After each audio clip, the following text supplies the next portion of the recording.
Ora então, bem-vindos a uma sessão que se espera naturalmente diferente do comum. Vamos falar hoje sobre a trilogia do GRC. Bem, desde já, começando aqui por dando uma introdução para que não restem qualquer dúvidas, GRC é o acrónimo de Governance, Risk and Compliance.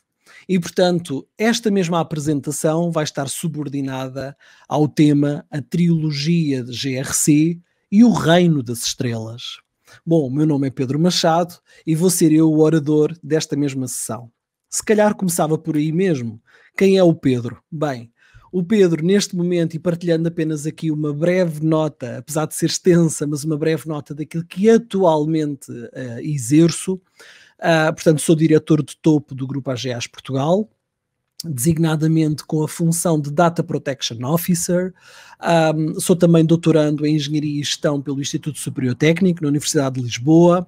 Sou membro do Cyber Resilience Working Group, no European Funds and Asset Management Association, que atualmente está em negociações com a Comissão Europeia relativamente a uma obrigação legal que certamente vos dará a todos muito que falar nos próximos tempos, chamado DORA. Não é aquele bonequinho simpático que nós crescemos há muitos anos a ver, enfim, a fazer as explorações em várias experiências. DORA é também um acrónimo que diz respeito a Digital Operations Resilience Act e, portanto, em breve também vai trazer aqui um conjunto de obrigações, de requisitos, especialmente nestas matérias da segurança de informação. Atualmente também presido o grupo de trabalho de combate ao branqueamento de capitais, financiamento do terrorismo e proteção de dados na Associação Portuguesa de Fundos de Investimento, Gestão de Património, Imobiliário e Fundos de Pensões. Presido também a Assembleia Geral da Associação de Encarregados de Proteção de Dados, coordeno o Comitê de Cibersegurança da AFCEA Portugal, coordeno cientificamente e sou docente do Centro de Estudos de Segurança de Informação, Cibersegurança e Privacidade do Instituto Superior de Educação e Ciências do ISEC Lisboa, sou docente também da Faculdade de Direito da Universidade de Lisboa, do ISEG, do Instituto Superior de Economia e Gestão da Universidade de Lisboa, e também da Universidade Atlântica, membro efetivo da Ordem dos Engenheiros e, naturalmente, aqui muito especialmente formador de programas de academia e de certificação internacional do Grupo Rumos e, portanto, que para já, naturalmente, agradeço à Rumos também a oportunidade de poder estar aqui a partilhar neste fantástico fórum. Bom, e convido-vos desde já aqui a fazermos uma reflexão muito interessante, porque às vezes acabamos por estar tão viciados com a forma como vemos as nossas organizações que nem sempre conseguimos ser desafiados ou ter um momento para repensar aquilo que nós fazemos. Se pensarmos no corpo humano, nós verificamos que para melhor compreendermos um determinado quadro específico, sintomatológico, não é? É necessário, por vezes, uma compreensão, um estudo, uma avaliação de uma determinada especialidade ou de um conjunto de especialidades, ou mesmo numa perspectiva multidisciplinar, não é? Independentemente deste tema, o mesmo se aplica, por exemplo, quando surge a necessidade de avaliar um determinado comportamento, por exemplo. Bom, se pensarmos naquela patologia que eu dizia, na condição sintomatológica, mas, enfim, pode carecer de uma avaliação muscular, esquelética, respiratória, sei lá, digestiva, linfática, nervosa, urinária, enfim. Ou seja, por cada um dos sistemas que integram o nosso organismo, o nosso corpo, não é? Pode haver essa tal necessidade de avaliação que eu referia, quer do ponto de vista da especialidade ou conjuntos de especialidade, ou mesmo esta mesma apreciação multidisciplinar. E como eu também dizia atrás, o mesmo, é muito interessante pensar isto, o mesmo acontece quando temos a necessidade de avaliar um determinado comportamento, que pode exigir, como bem sabemos, uma avaliação psicológica, ou psiquiátrica, neurológica, endocrinológica, por exemplo, para perceber as reações químicas e tal. E, portanto, a verdade é que concluímos que para melhor entendimento, para uma avaliação mais profícua, muitas vezes há necessidade de correlacionar distintas perspectivas, especialidades, avaliações, para melhor compreender o objeto de estudo, o fenómeno de estudo. E, portanto, isto é uma realidade perfeitamente comum quando falamos de saúde, e é perceptível. Então, por que razão é que ainda se resiste a esta mesma abordagem quando falamos do contexto das empresas, das organizações? A verdade é que continuamos a assistir, e isto é uma pergunta que devemos de fazer, porque é que se insiste ainda tanto na diferenciação, na discriminação das áreas, das direções, das competências, das especialidades, como uma organização apenas dependesse de uma única área, as chamadas estrelas. Por isso é que o objeto, o título que hoje aqui vos trago, é isso mesmo, a trilogia GRC e o Reino das Estrelas. Porque aquilo que nós vamos estudar na nossa viagem de hoje, nós vamos concluir muito facilmente que o GRC, para ser verdadeiramente cumprido, ele tem que harmonizar, ele tem que criar uma integração. Tem que ser capaz de pôr toda a gente a conseguir conversar adequadamente. Mas lá iremos, naturalmente. E não propriamente o promover o tal reino das estrelas. Há determinadas áreas que parece que se sobrepõem a outras, e isso depois não é saudável. E eu vou trazer-vos hoje um conjunto de reflexões, mas acompanhado também por alguns elementos até científicos que comprovam precisamente isto. E por vezes as nossas empresas, as nossas organizações sofrem, nós não conseguimos perceber porquê, mas começa aqui. Porque a própria apreciação de risco, a própria concepção do modelo de governance, a perspectiva do compliance acomoda apenas uma visão tendenciosa da coisa. Isto é a mesma coisa de pensar em segurança de informação, não é? Que deve ter como âmago pessoas, processos e tecnologia, e olhar apenas na perspectiva estritamente tecnológica. Quando, enfim, já Schneider dizia, os amadores atacam máquinas, porque os profissionais, esses atacam pessoas. E estando hoje neste fórum de Cyber and Cloud, é bom que tenhamos esta mesma consciência.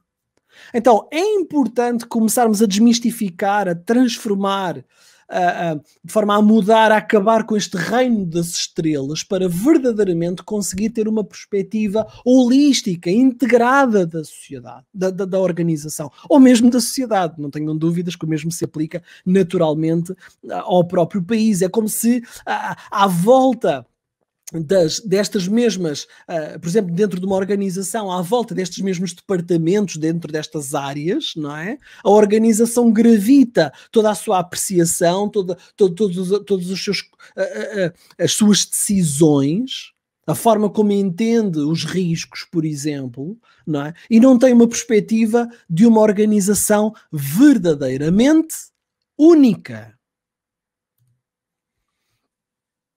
E é muito interessante, alguns de vós certamente conhecem este gráfico também, que aqui vos trago. Ele representa o modelo de estrutura organizacional de Mitzberg, se não me falha a memória, por volta de, enfim, dos anos 1999 em concreto, portanto já é algo que já tem alguma maturidade, mas ele é composto, é estruturado por diferentes blocos, não é? Nós vemos aí, por exemplo, o top management, e o top management, por exemplo, numa organização, estamos a falar do quê? Estamos a falar do Conselho de Administração, do Comitê Executivo, do Presidente, da sua assessoria, estrutura, etc., e no veio do middle management, conforme podem ver, não é? Aqui, o que é que diz respeito, por exemplo, às vice-presidências de operações, que é muito comum, de marketing, as direções regionais, distritais, febris, porque depois também depende da perspectiva sectorial em causa, não é? Mas mais ou menos para percebermos aqui a aplicabilidade deste mesmo modelo de estrutura organizacional. Temos aí a nossa, do lado esquerdo, não é? A tecnoestrutura, e aí, enfim, poderíamos considerar aqui departamentos que eu creio que todos têm, designadamente a contabilidade, a formação, a produção, a investigação operacional, sei lá mais, administrativos, enfim. Depois temos do lado direito, vemos aí também esse bloco que diz respeito ao suporte, não é? E o suporte aqui contempla, por exemplo, a direção jurídica, os recursos humanos, a logística, as relações externas ou públicas, as áreas de pricing, por exemplo, e depois temos a base que acomoda, enfim, áreas como as compras, as vendas, as operações, em termos de montagem, lá está, depende se é um contexto fabril, se não é. Ou seja, aqui vemos neste mesmo famoso modelo, e muito estudado em gestão, que pelos mesmos princípios que nós estudámos e fizemos a analogia anterior com aquele enquadramento sintomatológico da saúde, por vezes, não é, as organizações necessitam de realizar determinada avaliação ou diagnóstico, podemos também chamar estudo, não é, de uma determinada especialidade ou área, que aqui mesmo nós referimos. No entanto, esta é que é a grande mensagem que eu queria hoje passar. Para um entendimento mais profícuo, mais holístico do problema em causa, de estudo ou do contexto, deve igualmente ser possível termos uma visão agregadora, holística dos diferentes domínios. Pois só assim é que vamos poder realizar uma melhor gestão. E, naturalmente, a alcançar aquilo que são os melhores resultados para a organização no menor ou no mais curto espaço de tempo. Ora, esta mesma imagem que eu agora partilho convosco, eu confesso-vos que sou especialmente apaixonado por ela. Não é? Porque, portanto, quando falamos que as funções anteriores estão desconexas e funcionam de forma autonomizada, resulta precisamente nisto que aqui vemos. E isto é a realidade de muitas organizações. Esta imagem é uma imagem que reflete um estudo do Quality Improvement and TQC Management da Consonic, que era uma empresa de produção da indústria automóvel no Japão, and overseas, chamado do Sidney Yoshida. É muito giro que o Sidney Yoshida é quase como o criador aqui das cripto, da Bitcoin, todos os mecanismos, enfim, que hoje em dia são usados em termos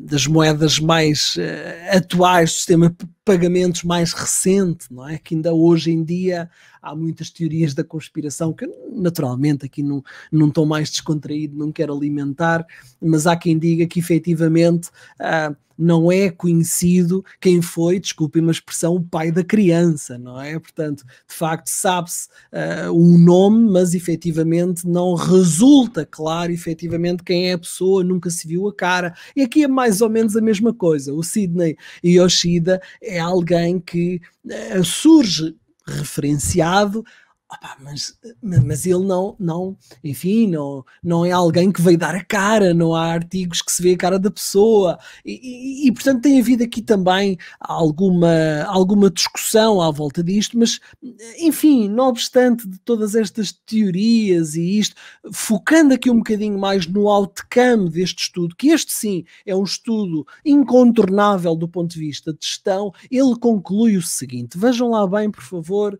ilustres amigos que estão a assistir, conclui que 4% dos problemas das nossas organizações são do conhecimento do senior management, dos executivos, ok?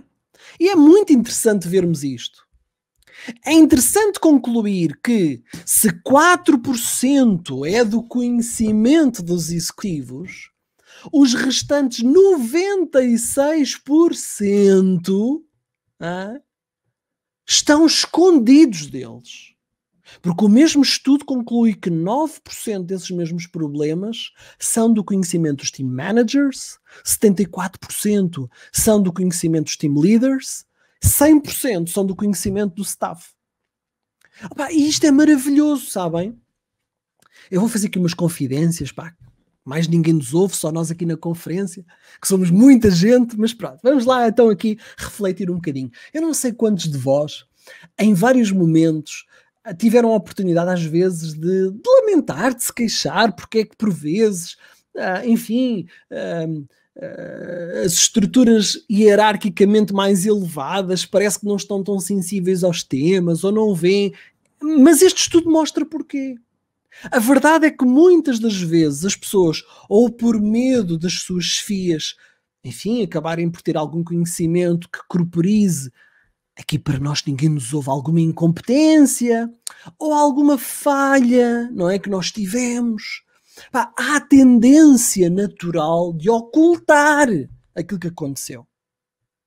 Por vezes também, verdade seja dita, há aqueles que no top management que ao não compreender eventualmente determinadas temáticas, podem não dar tanto apreço. Mas eu sinceramente a experiência que tenho nas duas perspectivas, eu estou em crer que por vezes o problema é um problema de comunicação, é um problema de quem explica ao top management os riscos, os reais problemas que estão a ocorrer, não consegue transmiti-los da forma mais adequada.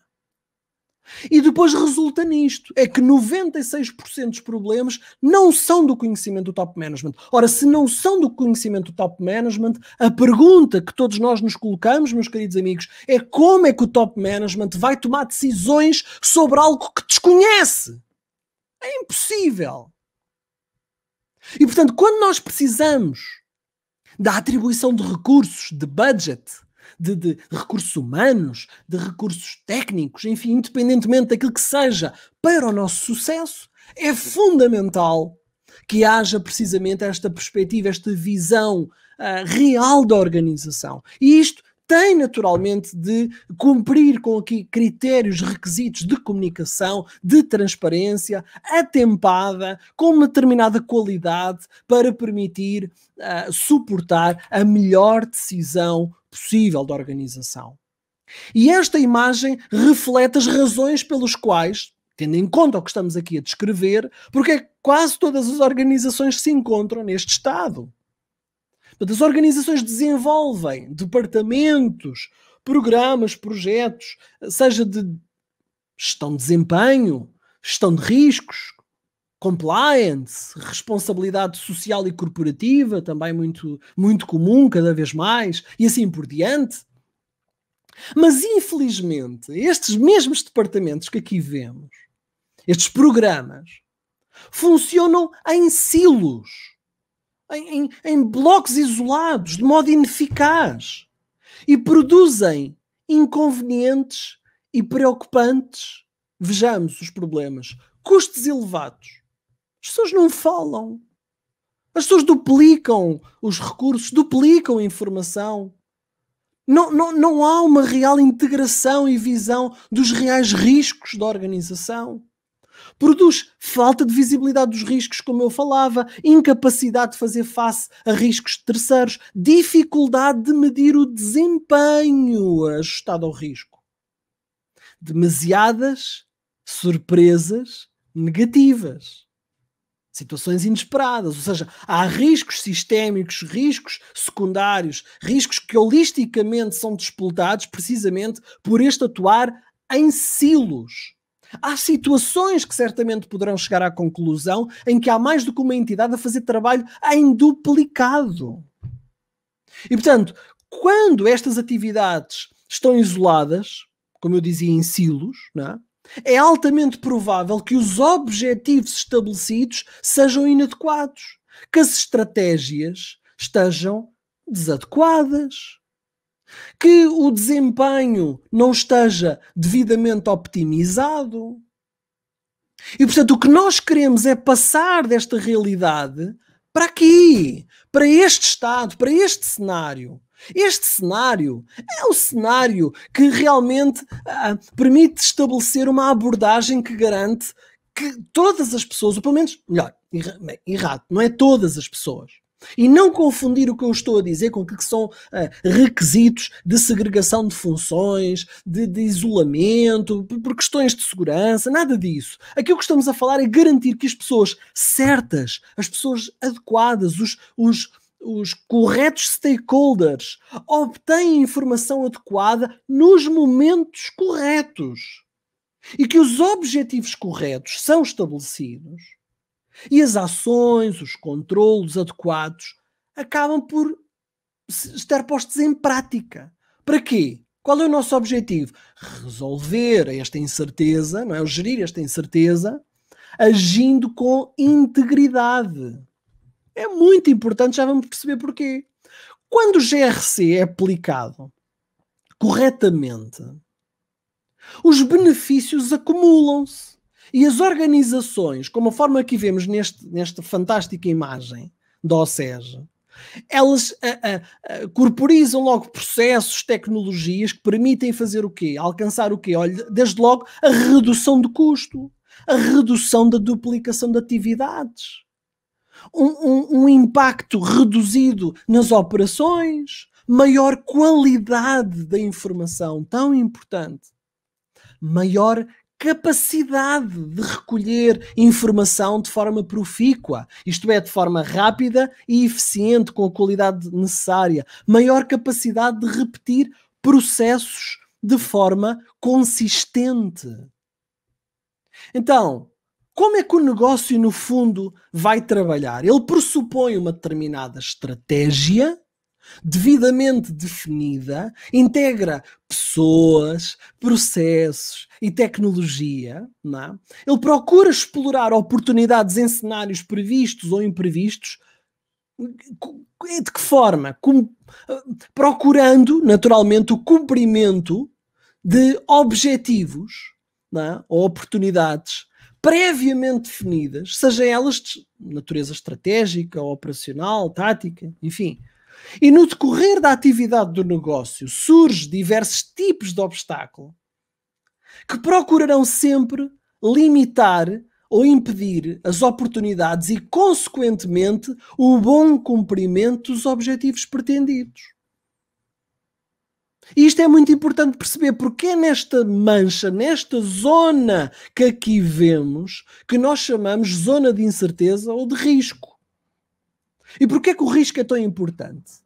Bom, há muita gente que fala, e porque estamos numa conferência de Cyber and Cloud, fala-se muito em risco. Mas o que é o risco? Vamos lá aqui definir desde já. Olhando, por exemplo, às ISOs, seja a 31000, dos princípios, guidelines genéricas de gestão de risco, seja depois a sua transposição para o contexto da segurança de informação na ISO 27005, seja o próprio IRM, Institute of Risk Management, seja a própria, o MOR, o Management of Risk da Axelos, por exemplo, que é, enfim, algo elitista no mundo também da gestão de risco. Todos eles definem o risco como um evento ou conjunto de eventos que, se ocorrer, tem impacto nos objetivos. Então, há que perceber que se eu não conseguir, por isso é que esta imagem aqui é muito clarinha, se eu não conseguir gerir adequadamente esta zona de risco, eu vou comprometer todo o cumprimento dos meus objetivos estratégicos, táticos ou operacionais.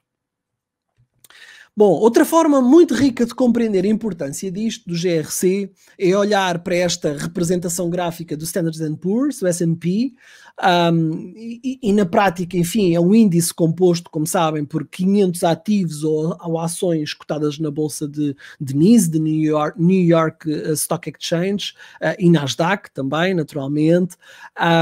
E eles são qualificados devido ao seu volume de mercado, à sua importância, à sua liquidez, não é?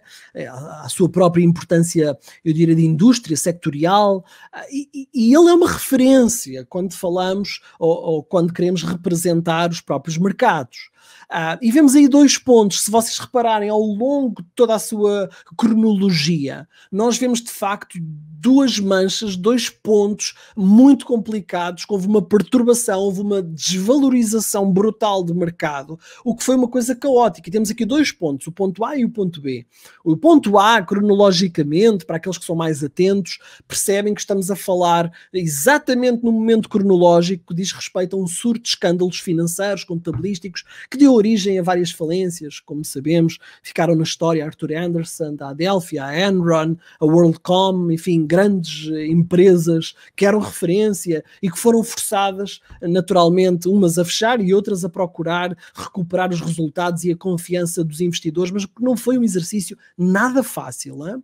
No ponto B, que nós aí vemos, diz respeito a um momento cronológico em que houve uma crise financeira da conjuntura económica mundial. E, portanto, ela foi sentida, no fundo, com a própria falência da Lehman Brothers, enfim, e que provocou um efeito dominó em grandes instituições financeiras, também ficou conhecido, se bem me recordo, como a crise dos subprimes. Pronto, então o que é que vemos? É que este ponto A e ponto B, conforme vocês aqui veem, eles estão respectivamente relacionados, não é? E refletindo aqui um pouco sobre eles, porque estamos a falar, como eu dizia, de um evento com o foco em Cyber and Cloud, é que o ponto A e o ponto B estão relacionados, o ponto A com a integridade e o ponto B com a incerteza, não é? E, portanto, é fundamental que a organização, falando em integridade e em incerteza, né? E tendo em conta o Cyber and Cloud, é fundamental que as nossas organizações controlem o uso dos dados de modo ético e em conformidade com as obrigações legais, regulatórias, contratuais, não é? Porque os controlos que nós temos que cumprir têm também que acomodar os compromissos contratuais que nós estabelecemos com third parties, não é? Garantindo, naturalmente, as propriedades da segurança de informação. E aqui falamos, como todos sabem, não vou, enfim, que é um fórum maioritariamente para especialistas, confidencialidade, integridade, a disponibilidade, a resiliência, a autenticidade, o não repúdio, enfim. E depois é fundamental que a organização assegure igualmente a resiliência dos sistemas, especialmente críticos, não é? Para evitar a materialização de riscos com dano para a organização. Bom, e portanto, falando de GRC, então há que ter em conta o seguinte: o governance, ele está relacionado com o ato de dirigir, controlar e avaliar a nossa organização, a nossa entidade, os processos, os recursos, e portanto está relacionado com o alcançar de forma fiável os objetivos.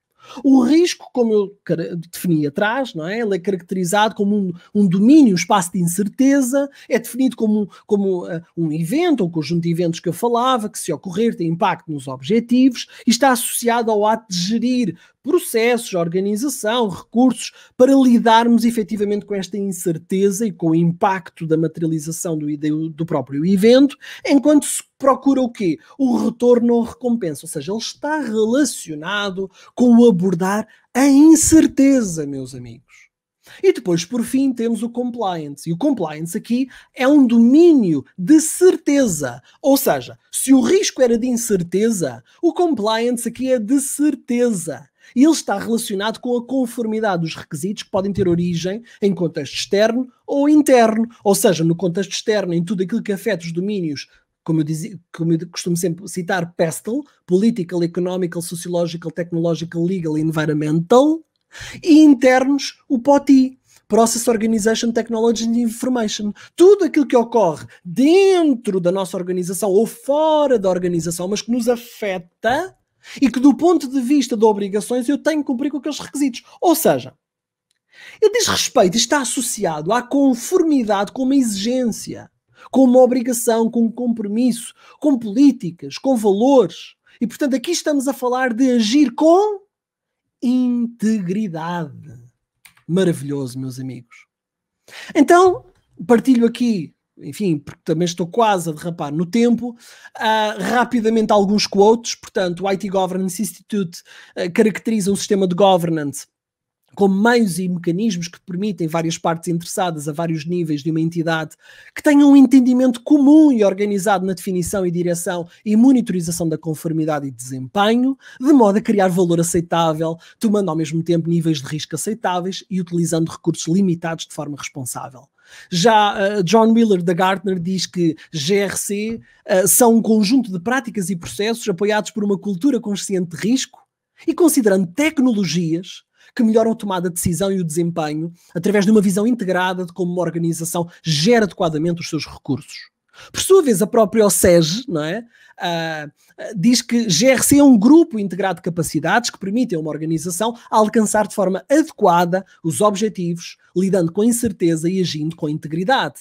Ora, então, os benefícios são imensos. Eu, enfim, atendendo ao tempo, vou passar, porque já os citei na sua grande maioria, dizer apenas, porque estamos quase mesmo a terminar, que é fundamental que tenhamos aqui uma linguagem comum, porque o objetivo é criar uma integração nos processos, nos sistemas, para dar-nos a possibilidade de ter uma perspectiva global, um dashboard global, do ponto de vista de risco do próprio negócio, e perceber de que forma é que o risco numa determinada área pode afetar e comprometer objetivos de outra área, portanto, materializar em riscos secundários ou sistémicos, se for até o caso de um grupo económico, por exemplo, definições comuns taxonómicas, formatos e especificações de dados padrão, seja por via de XML ou outros, fluxos de trabalho comuns do ponto de vista de processos, regras de processamento e escalamento, muito importante definir qual é o risk, o risk tolerance, o risk appetite e o risk capacity da própria organização, para perceber de quando é que temos a obrigação de escalamento, e depois as próprias metodologias para agir sobre insights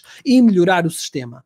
Bom, partilhar então rapidamente que este modelo é o modelo que a OSEG permite no seu Red Book endereçar GRC, portanto ele é composto precisamente por 4 componentes que aí vemos: Learn, Align, Perform e Review. Depois cada uma delas diz respeito a um conjunto de elementos que naturalmente nos ajudam a endereçar todo o tipo de, necessidades dentro da organização, arrumados por estas mesmas diferentes componentes. E bom, com isto tudo, então, deixo-vos um sincero muito obrigado pela vossa atenção e pela vossa disponibilidade, e espero que, naturalmente, que este momento de partilha possa ter correspondido com as vossas melhores expectativas e que tenha sido, naturalmente, profícuo para despertar aquilo que é uma visão adequada sobre o GRC e a forma como deve operar no contexto organizacional. Naturalmente, agora é uma questão de olharem para cada uma das vossas organizações, os sistemas que têm implementado, os vossos processos, e quanto a mim, naturalmente, estarei ao vosso dispor. Até breve e bom trabalho.